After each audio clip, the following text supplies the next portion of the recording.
Greetings. I am Tom Earl. I know you could be anywhere, so the fact that you are here today sharing your greatest gifts, your time and energy, it means the world to me. I hope you know that in this moment you are valued, you are loved, and you are appreciated just as you are.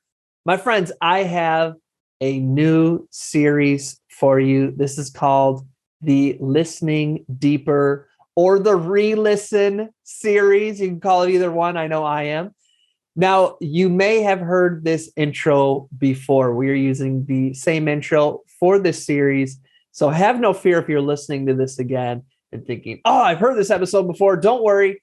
Same great intro. Absolutely amazing new podcast. So feel free to hit the skip 30 seconds if you've heard this before. But if this is your first time hearing this, welcome, my friends. What we are presenting to you over these next episodes is really some deeper listenings or some re-listens to some of our most requested, some of our most listened to, some of my favorite episodes that we've done. Now, we have put out over 300 episodes since this has started. That means all the way back to 2016, I've put out one episode a week, every single week without fail since 2016. That means there's a lot of really awesome interviews, solo episodes. There's some really great things in there that you probably haven't heard if you're just joining us, or even if you're a longtime listener. So what I want to do is pull together a number of my favorite ones and your favorite ones that you have listened to or that have been listened to before you. And I want you to either hear them fresh for the first time or give them a re-listen yourself. I'm telling you, I have re-listened to each of these and really just thinking about where I was in my life then or the wisdom from then that applies to now, because some of these are going to be from 2016. Some are going to be from last year. Some of them are going to be, weeks before everything that went down in 2020. So I want to share these with you as a gift going into the time vault of our episodes. And really, I invite you to go through these with new ears, with new hearts, because we are new people here in this moment. Now, I invite you to let me know if you listen to it, what year do you think this week's episode was from? And I'd love to hear your thoughts. My friends, I look forward to sharing this Listening Deeper as we re-listen series with you. Let us jump into this week's re-listen. Here we go.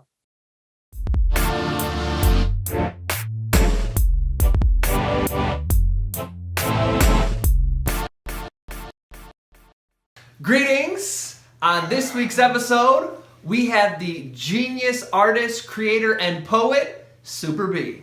In my phone book, it looks like SuperB. Yeah. Is that done on purpose? It's on purpose. Double meaning. Yeah. An amazing artist, creator, host, curator, genius. So we are in for a real expression treat here. You mind telling folks what's a little bit about you? I am originally from Los Angeles, from Culver City, born and raised in Culver City, and then I moved to Montclair, did like junior high and high school over there, and I've been learning how to be an artist in that area. So they have their own little arts community.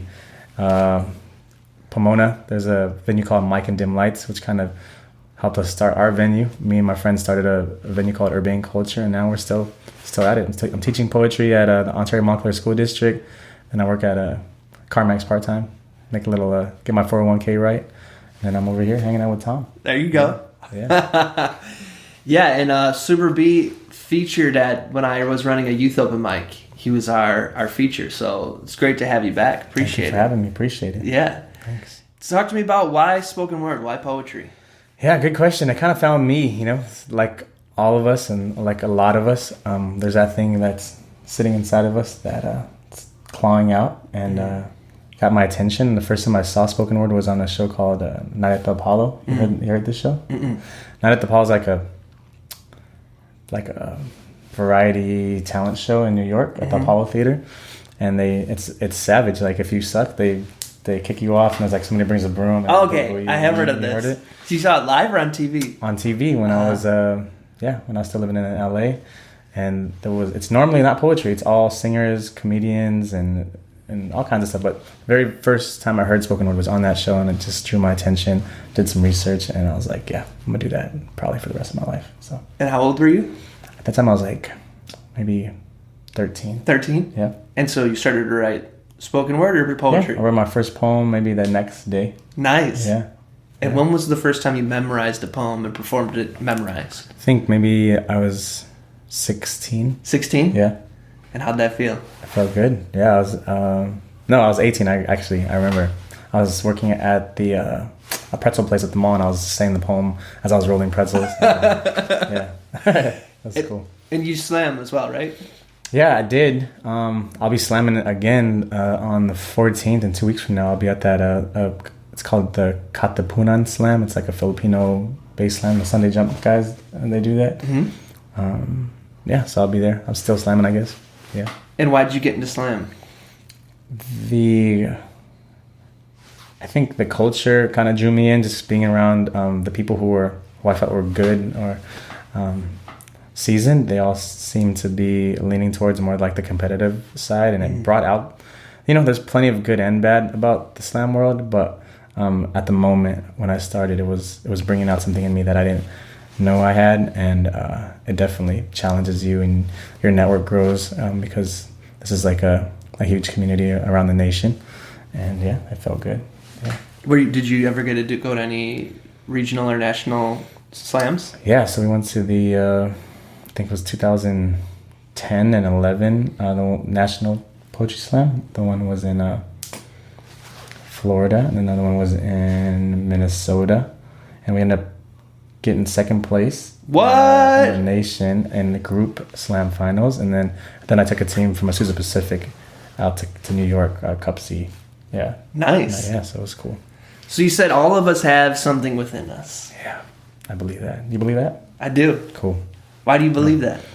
Yeah, I don't think I've met a breathing human that didn't talk passionately about something, or at least expressed something that, if I spent a X amount of time with them, showed me something that, and it reflected art, and I don't think you have to, I believe in God and I'm a Christian, but I don't think you have to believe in God to know, that when you meet somebody, there's something divine. It's just not body and brain. I think there's a spirit in us that brings out this art or this passion, and I think, it's part of the reason I write, because I want to bring that thing out, whether it's writing or dance or music or, creativeness, whatever that looks like. So what about folks who are feeling like they're hearing you and they've heard people say this their whole life, right? But right. They're like, nah, I don't believe it. No, they believe it. They believe it, but they just have never felt where you said you watched the Apollo and you're like, that's me. Right. They haven't felt that yet, but they know it can happen. They just haven't felt it yet. Yeah, that's good. That's a great question. I think the fastest way, if you haven't identified what your passion is the thing that you would do for free for the rest of your life. And I had this conversation with fourth graders at my school, and I was like, well, what would you do, if you could do something for free for the rest of your life? And there was a lot of soccer players, a lot of even artists off the bat. And then one kid said, I would sleep, forever. I said, and who am I, to tell him that if that is your passion. And there was a little girl in the back was like, you could be a professional mattress tester. Like what you said. And I was like, brilliant, and whatever that looks like, if that truly was him being silly or if that was truly his passion, I just urge you to identify that, and then to talk to people who are in that field and see what that looks like, to be able to maybe turn it into something more than just a talk. Yeah. What does expression mean to you? Expression, it's loaded. It's like love. Expression, to me, the easiest way to describe it is that thing that you're passionate about coming out in its truest form. It doesn't have to be words or necessarily sound, but it could be coming out of you in one way or the other, and that's expression. And so you work with young people and helping them express themselves through poetry, right? Right, yeah. And a lot of them are natural poets, just like natural soccer players or natural speakers, but the ones that are natural, I try to harness that a little bit because they're interested and see something in them that someone saw in me when I didn't think I was any good. Yeah. What I'm sure you've come across people who are afraid to express themselves or resistant or anxious. What do you do in those situations? Right. So we just, I guess the gift I've been given and through meeting a lot of other educators and curators and just lovers of people, we've tried to always create a space, whether I'm teaching a workshop at the school district or hosting an open mic or curating a showcase. Our goal is to create a safe space where there's no judgment of anything, of any sort, and just say, it's not Apollo. We're not going to boo you off the stage if you suck. If this is your first time, even better. If you're reading off a Yoshinoya napkin and it's bloody, that's exactly what we want. So it's just creating a space where someone can open up is huge, and making it safe is 10 times more important. What kind of blood? Yeah, blood. Yeah, I don't know. Right bloody. You gotta write. That's what they say. That was a good detail. Right. Well, I feel like we've been teasing people enough. Could you share one of your poems with them? Of course, yeah. Let's do that. What's this first one going to be about? It is a collaboration poem I did for my friend NAK, who's an amazing MC from Chino, California. He put out a project called Ashley Court. It's the name of the street he was raised in. Nice. And so, yeah, he's recorded the whole thing there, and the music videos are at his house. And it's just this whole, where he grew up and where he still lives. And he asked me to, and the whole thing is kind of about identifying yourself as a Filipino American. And you don't have to be Filipino American to appreciate what's going on, because he's a brilliant writer. He involved some amazing people, and he asked me to do it, so I felt honored. So this is that poem. Let's do it. Let's do it. Have you ever found yourself part of a team that you didn't like? Maybe you didn't even try out. It was just something your mom thought you would like. But she told you not to dress or talk like any of your teammates. Talk about the fastest way to turn into someone your team hates. You already look different. You try to fit in. Without fitting in, you seem fake. But you just become cool with not being cool until not being cool became cool, and here we are. Our parents wanted us to grow up in America without becoming American. Welcome to being a Filipino kid born in the 80s and raised in the 90s. This pretty much guaranteed you were first generation. Most likely, you could understand the language, but couldn't speak it. Can't cook the food, you just eat it. Sunday Catholic, polo shirt wearing, altar boy passive, Boys to Men and Tribe listening, Saved by the Bell watching, finger rice measuring, soft spoken, dreams broken by your mama's hope for you to become a nurse. So with her fingers crossed and rosary grip prayers, she says anything but an artist. Growing up, I was either the dark Chinese kid or the slanted-eyed Hispanic.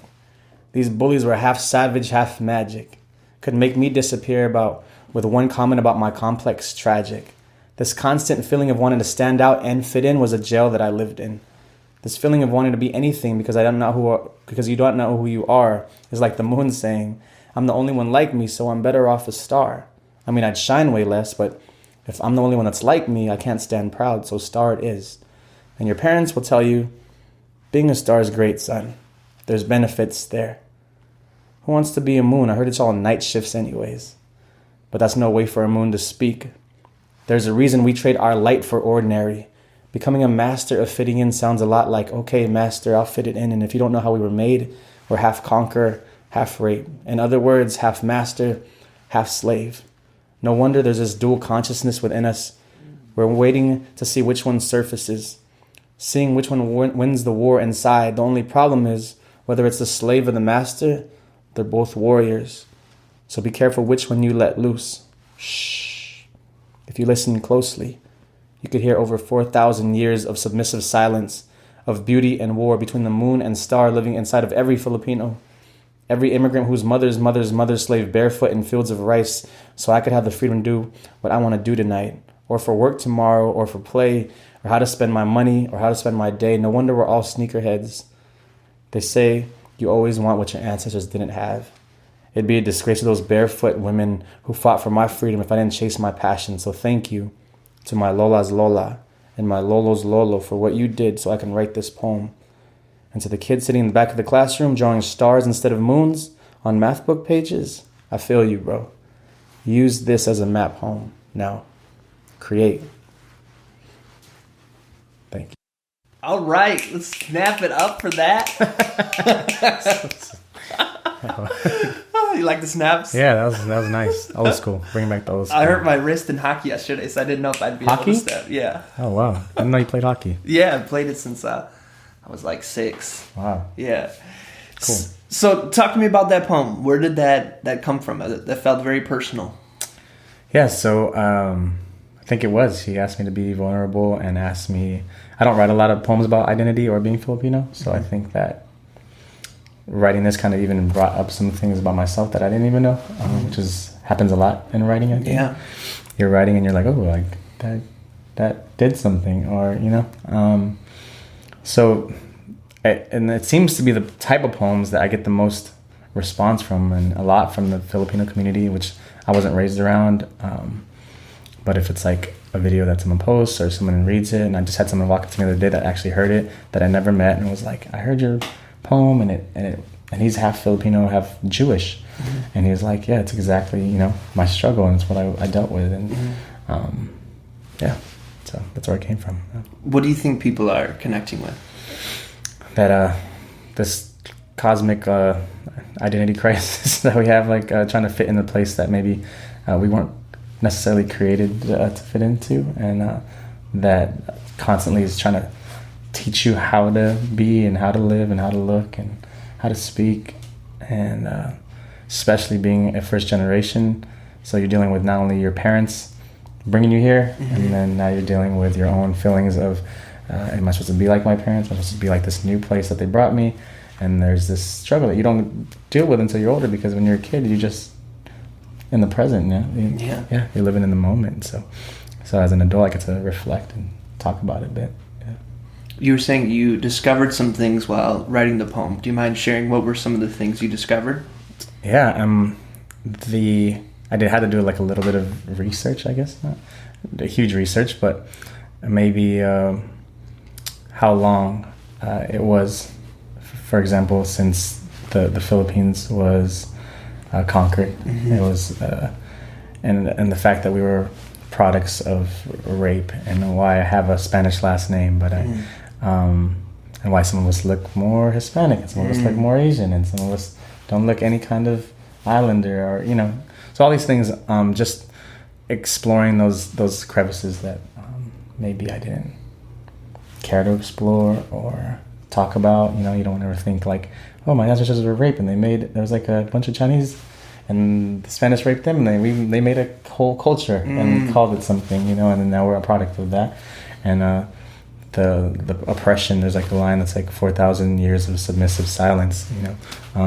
Just listening, just letting that resonate, and think that there was 4,000 years of ancestry of people who fought so that I can, you know, sit in this room and with lights and a camera and with you, and have friends that aren't slaves, you know, like yeah. So it was awesome. It was cool. That's powerful. I appreciate you sharing that. Thank you. And for the record, this is natural lighting. Yeah, so there's like you can't see, but there's like a sunroof. Yeah, just perfectly shining on us, and it doesn't change the whole thing. Nothing. Yeah. There's a line you said something about we all just want to do what our ancestors couldn't. Oh yeah, so I guess that was more wordplay. It was that I said, no wonder we're all sneakerheads. Number one, playing on the fact that every Filipino I know loves shoes. Yeah, it's like I don't know where that came from, but it's you won't meet one that doesn't have a bit of a shoe collection. And so the line was, no wonder we're all sneakerheads. We all wanted.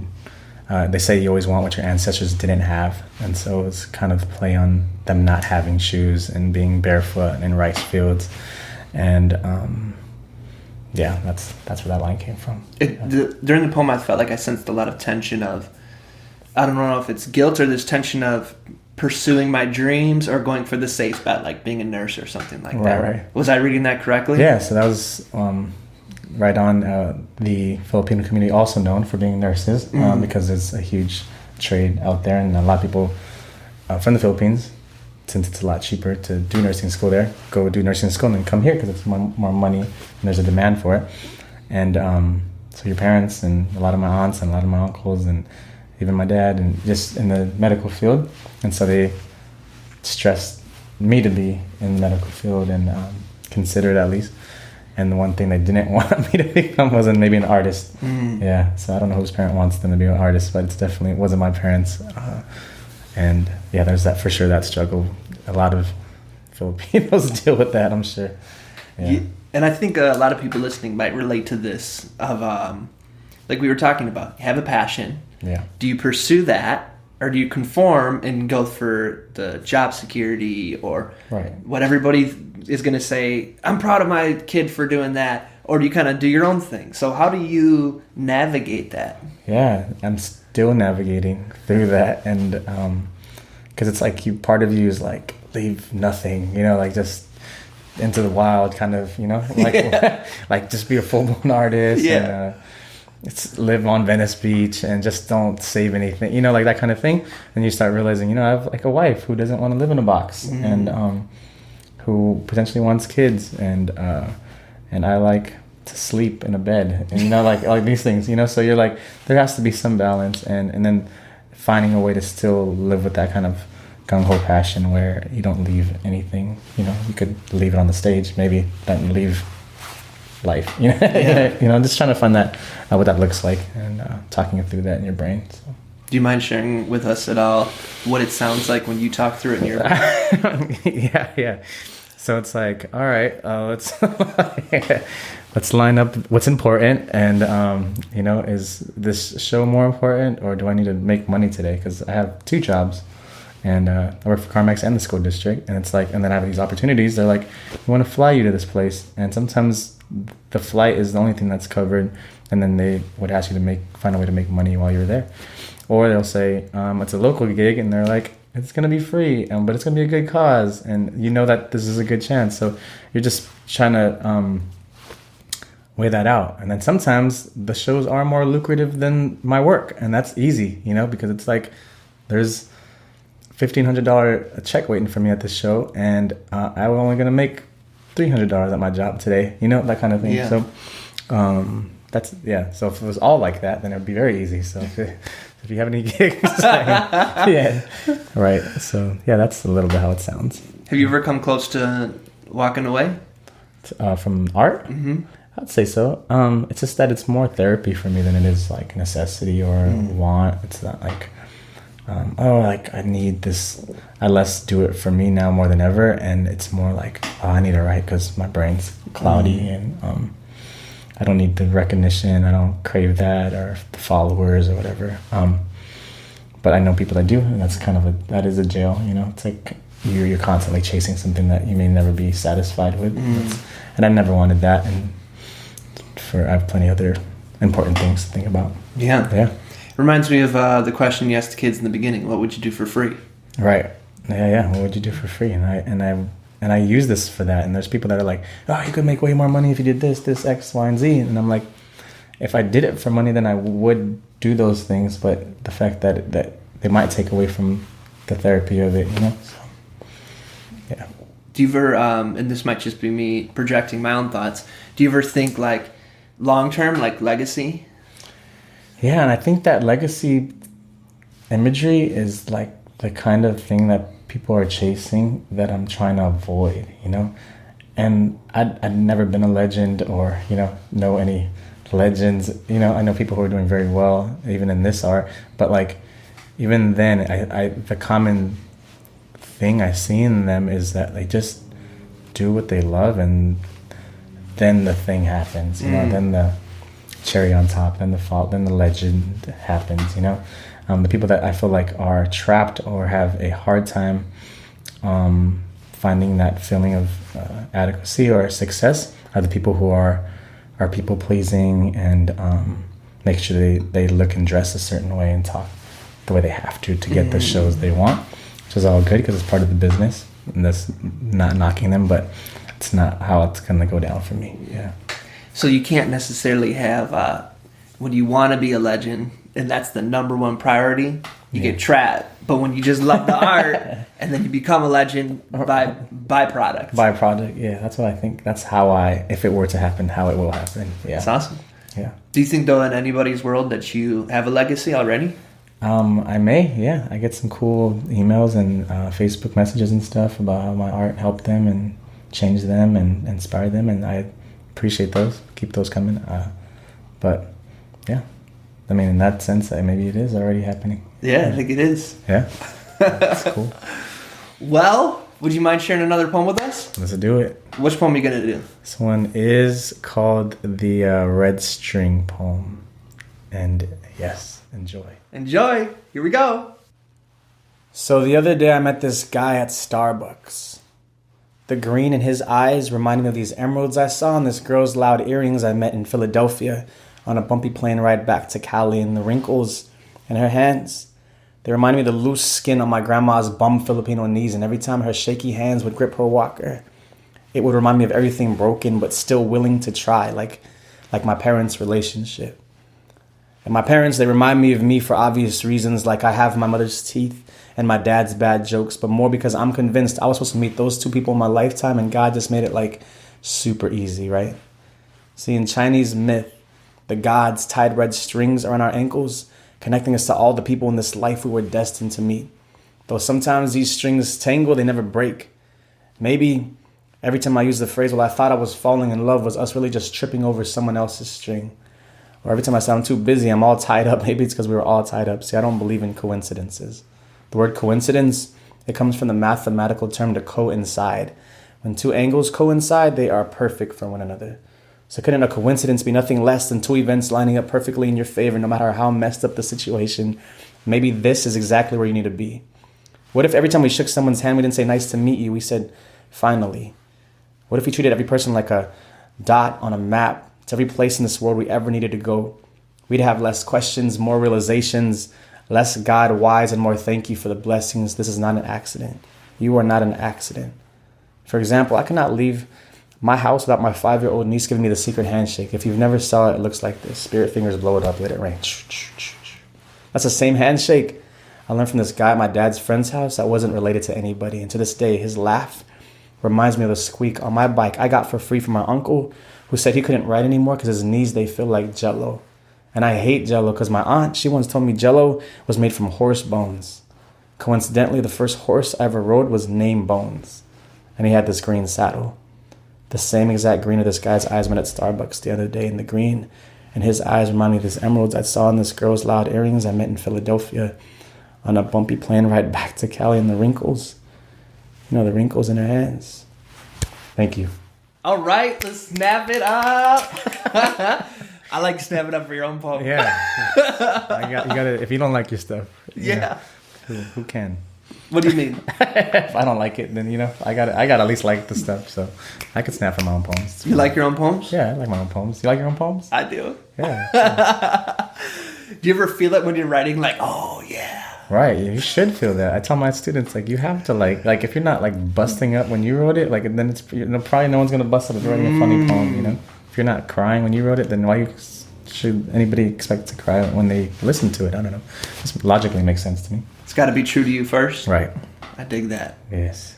This poem's epic. I mean, I've listened to this poem. I have your album. I've listened to it probably, like, 50 times. Cool. So that means a lot. Thank you. What was the process? It feels like when you were writing it, you knew, okay, this is gonna be one of those poems. I don't know if that was a feeling or that's ever the feeling, but it was more like I wanted to have a full circle kind of feeling, and somebody told me about that red string myth, legend or Chinese myth, and it kind of resonated. And then oddly enough, I saw this picture of this like guy in this operating room that was like connected by these red strings to everybody like that was in the operating room. Wow. And it was like a visual, and it was, I don't know, it just made sense to me that we don't meet people by accident, and there are no accidents. I mean, even the people that hurt me or that I hate are still people that taught me, So. What do you mean? Yeah. People that aren't happy thoughts in my mind, like bullies or ex-girlfriends or any of these things. They're like, they still, taught you something. There's no they weren't wasted, So unless you chose to waste them, but I think that there's no accidents or no coincidence. Really believe in the poem and that there are no coincidences. How did you get to that philosophy? Because that's a deep one. Just think even hard things or even hurtful things in life is a worthwhile lesson. How'd you get there? Yeah, and that could mean have something to do with my faith and Scripture saying, God works all things together for good, and that's one of those. I think when I see the word "all" in the Bible, I take it as all. Like if all things are being strung together for good right now, then all things were designed. And do we get to see the outcome of all these things? No. Are there people dying right now, and we don't get to see why? And so there's those questions. But as far as like people, even the more I pay attention to why people are in my life, I start that kind of thinking makes me more intentional with my relationships, and whether it's true or not, it helps me to see purpose in relationships, and why I met you, for example, or why 10 years later we're sitting in your house doing there was a purpose. Part of your presence was inspiration to me doing something, and maybe who knows, is somebody's writing poems all over the world because of what you're doing, and they didn't meet you by accident or watch your podcast by accident. So it's a continuous like chain of us working together. Like the most beautiful, I think, metaphor in the whole Bible is like that we're a body. We're God's body. So if you think like some of us are fingers, hands, ears, that we're strung together by this fiber, that we are representative of a larger, one larger purpose, one larger body. I don't know. It could go on forever. About what? About how we're all connected. It feels that way. So fogging up. Okay, it's this natural light. It's the passion. It's the passion. Sounds like your faith's important to you. Yeah, it's huge. Yeah. What's your faith journey been like? It's crazy. Like raised super Catholic. I was in the first poem you guys heard, and then I almost became a priest, which is crazy. Catholic priest. Catholic priest. Yeah, I was like an altar boy, like all through growing up. Almost became a Catholic priest. Long story short, took me to a monastery school or a seminary school. How old were you? I was 18. Wow, so like really gonna join? Yeah, I was like about it. I prayed about it. I was like, all right, so where you want me? I was pretty gung ho about it. Went to the school for like a month. This is like a trial, and met this awesome guy named Paul out there. Might changed my life. And what was his name? Paul. Paul. Okay. He let me stay in his space. He slept in the closet while he gave me his bed. He was like, I was like a, I don't know, sacrifice he made. And he taught me, I was like, dude, there's so much I don't know about the Catholic faith. I'm about to become a priest. Could you like put me up? He's a priest? He was studying to be a priest. Okay, got you. And he was like, hey, this is X, Y, and Z. Like, why do we do this? Why do we take this? Why do we, and I was like, man, based on what you're saying, I don't know if I've even met a Catholic yet, like, I don't know if I'm Catholic anymore. I don't know if my mom's Catholic or my priest is Catholic. I said, I would love to explore that. So I went back, and my priest was like, oh, how is it? You ready to become a priest? And I was like, I don't even think I'm Catholic anymore. And so that started like a pretty extravagant, I was like, what was their reaction when he said that? They're like, what? Who'd you talk to? Let's like kill whoever you talk to. But it was awesome, and it was just started a really cool journey. I was going to like Baptist churches and monasteries, and I went to like Buddhist temples and mosques, and studied other like Kabbalah and wisdoms and just different things that other people studied, and just wanted to learn everything because I wanted to be my choice. My parents raised me Catholic, and eventually still found myself just like the Catholic faith, reading the Bible, and I don't go to Catholic church anymore, but I still have a huge relationship with God. Still pray every day. I go to a non-denominational church, and yeah, it's very important. It kind of governs my decisions still. Yeah. What do you think that passion to become a priest? Where do you think that has? How do you think that's manifested? I don't know if that's manifested into anything significant, but I think that passion that you're talking about, that willingness to like jump, to cross the point of no return, if you say, that is something that I learned that has to happen if you want anything like extraordinary to happen in your life. Like there's like God puts this line and is like, all right, cross that and I'll be there. And he was, was it in priesthood? No, but he was there, definitely there in the conversation. But we needed to say yes and step into that. There's so many people that get to that line. And there was a pastor named Pastor Irwin from Mosaic in Hollywood. He spoke last Sunday, and he was saying, like, some people get to that line and they stop. And they're like, oh, I want to open up an open mic, online open mic so bad. And like, nah, because there's no natural lighting and there's no like, everything's against them. And they're like, if they were to just jump and like cross the line, then there's something on the other side for you. And God says, I'll meet you there. And but so many people that I meet stop. And I feel like part of our job as artists is to say like, no, it's like, no, there's plenty for you there, on the other side of that. It might not look like that life, and there might be some people that you might have to get rid of because they're heavy, they're weighing you down. But yeah. So it's our job as artists to help people get across that line? I think so, yeah. I think it's to express something that they can't express themselves, or their soul's been longing to hear, or see, or feel. And then with that inspiration, they take it and they go, okay, like, I'll take a little step. Maybe not both legs, but I'll take, one leg past the line. So correct me if I'm hearing you wrong. What I'm hearing then is that there's a spiritual responsibility of an artist. Absolutely. I think there is. I think there's a lot more than spiritual responsibility. I think that's a loaded question, but it's like, as artists, if we don't take the responsibility that you're going to have influence, if your influence is not is taken lightly, then what you're doing is might be causing more chaos than good. And I think art is like magic. It's this thing that people get to see and say, wow, I want to do that or be that. But imagine if I saw Gucci Mane and was like, oh, I really want to be Gucci Mane. I'd be a different person right now, but instead I saw this like amazing artist on Night at the Apollo, and I was like, I'd rather be that, or I don't want to be that. But like, art comes with responsibility, huge, spiritually and physically, mentally. You're taking something very, I think, spiritual and lifting it up into the universe. And asking people to respond, whether you are physically asking or not. But yeah, to answer your question, yes, it's very spiritual. I love where this has gone. Yeah, it's cool. Yeah. It reminds me, I feel like we're kind of talking a little bit about, with the line, about faith. Yeah, it could be that too, yeah. I've heard this quote that says something like, faith is when you get to the edge of the cliff and you walk off. Faith is knowing that either you'll fly or something will catch you. And that's where you were saying, like, go across the line and there will be something there for you. Right. I feel like it's faith that you have to go across that line. Right. There's like, that is definitely part of it. Accompanied by faith, I think there has to be some like responsiveness to fear, because I don't think faith and fear are like opposites or something like that. Like it's more like, all right, get brave real quick, and then have faith. Like it's like they're like cousins. Like they know each other. Yeah.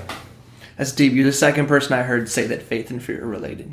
I've heard Tony Robbins says that they're the same thing. It's just that faith is fear guided. Wow. That you just harness your fear and you guide it. That's powerful. Yeah, so the second person I heard say that. And I think it's true that they do have a unique relationship to one another.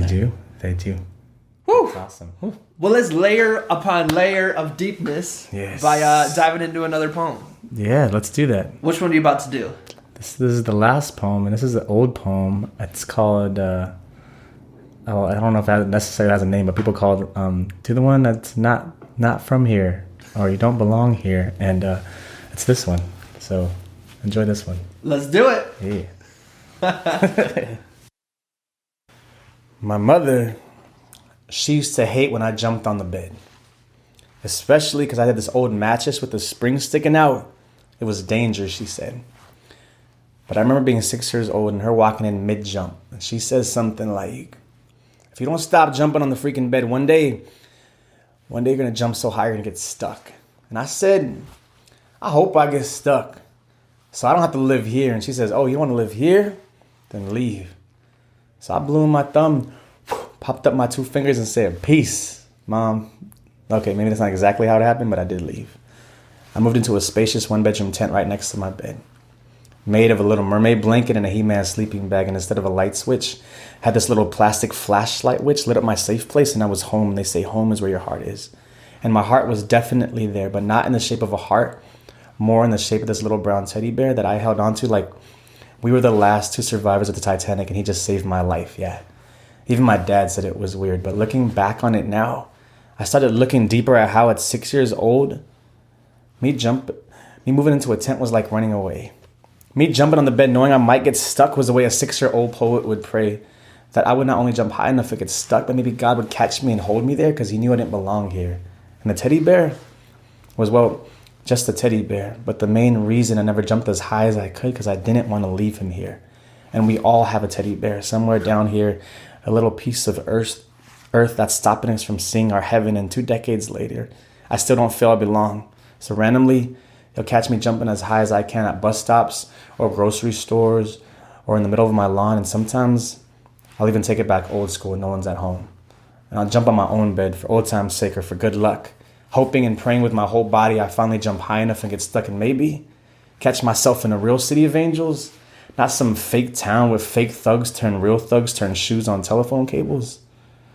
I've never been, but I imagine skydiving to be a lot like slam poetry. Like, you don't really know if you have it in you until you're standing at the edge of the platform, looking into an ocean of your deepest insecurities and fears. And like skydiving, this isn't made for everybody, it's clear, but you don't have to triple dog dare me, dog. I've never been afraid to jump or fall. I've never been afraid of danger, so I close my eyes and I leap 3 minutes at a time, hoping to convince perfect strangers that I really don't belong here. Peace.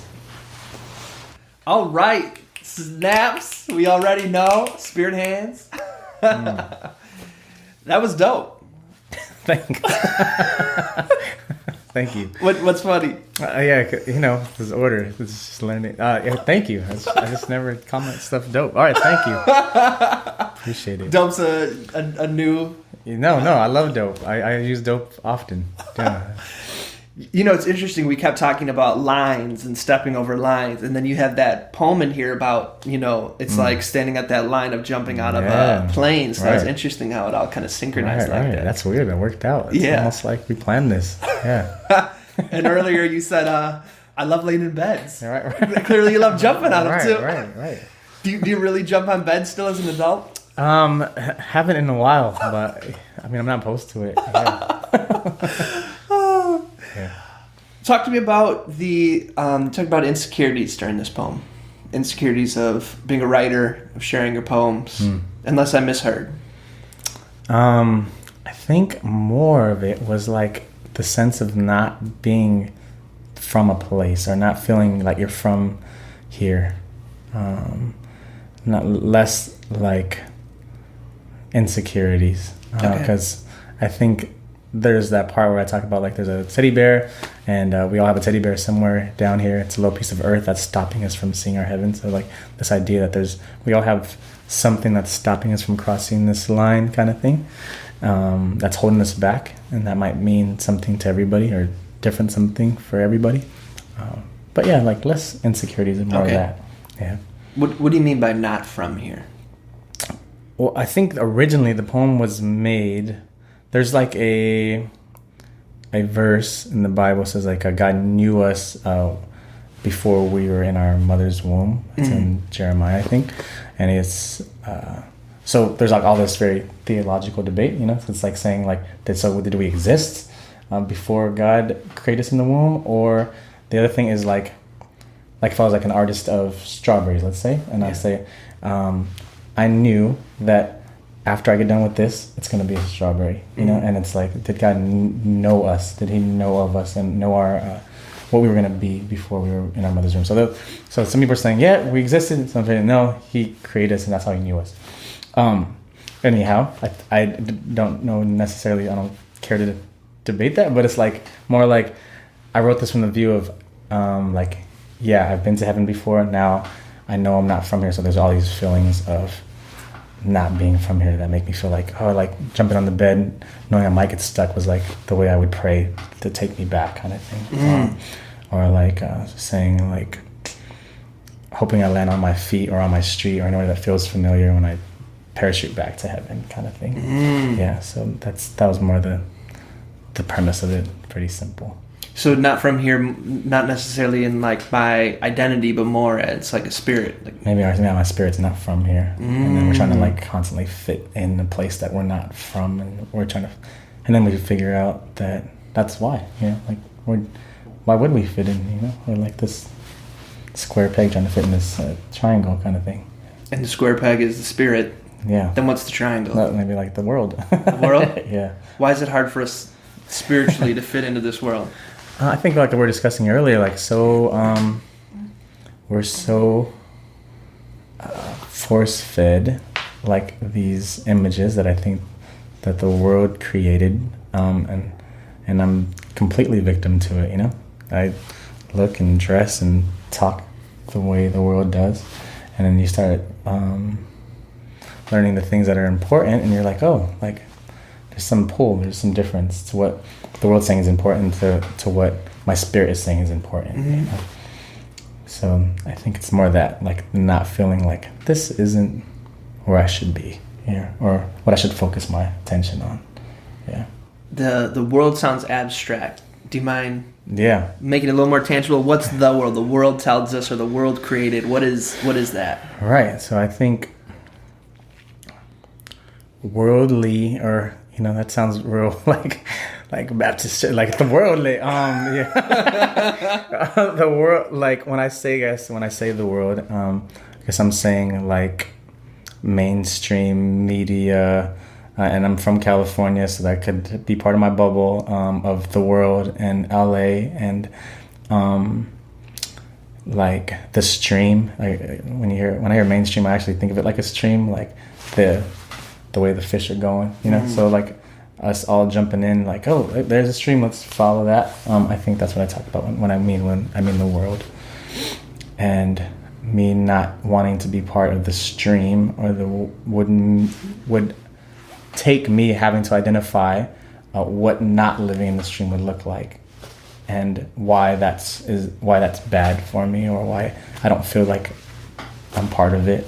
So there's always been this like weird pull, you know, minus the identity thing, minus the look different thing, minus the fact there's nobody that looks like me when growing up, those kind of things. But the other part of it is like, man, I do a lot of things that I feel like my spirit doesn't agree with, and I still do it because I'm getting pulled this certain direction from the world or the stream. Yeah. I think a lot of people can relate to that. Yeah, I hope so. I think so. Yeah.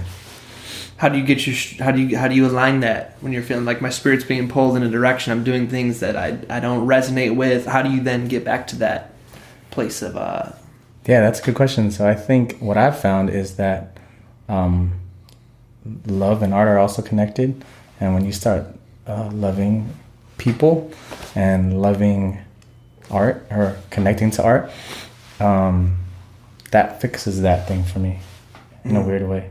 It's like there's a lot of parts that aren't going to connect, because it's like, oh, he's a deep thinker without connecting these. But there's like a part of like just saying, like, stepping into love and agreeing to love people, regardless if they hurt you, or regardless if you don't like that type of people, or you're racist at one time, or genderist, or whatever the case may be.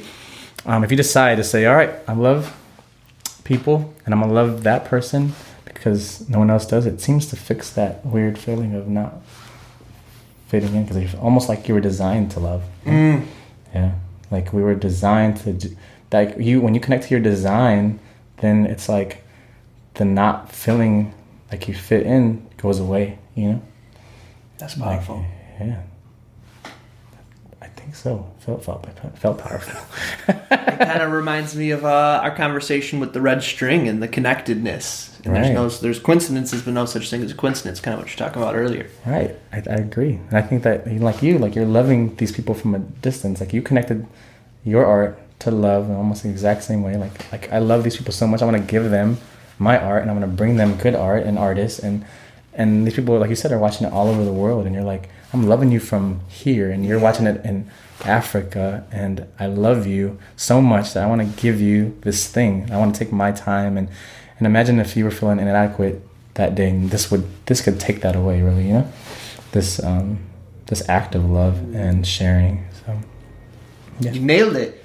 I mean, that's my intention. When you were saying like the fame and the likes, and I always just say, if I just want this to do that for one person, just one person, and you're loving on that person hard. Yes. You know? Yeah, he's loving on you. So just so you know, this is not like him just like, I want to be Tom Earl, the guy that did. No, like it's like, I love you so much, I want to give you this, and that's what it turned into. That's what my art turned into, because it did start as, I want people to know me, I'm dope, I'm, you know, and then you're like, nope, that's the world talking again, and that's the stream that they want you to believe, and if there is an enemy, that's what he would want you to believe, and it's more than that. Like, the love is what unites us, and you're gonna hear it from the most hippiest of people, but the truth is, when you start loving on people, like, your life changes. So yeah, that's the awesome. message.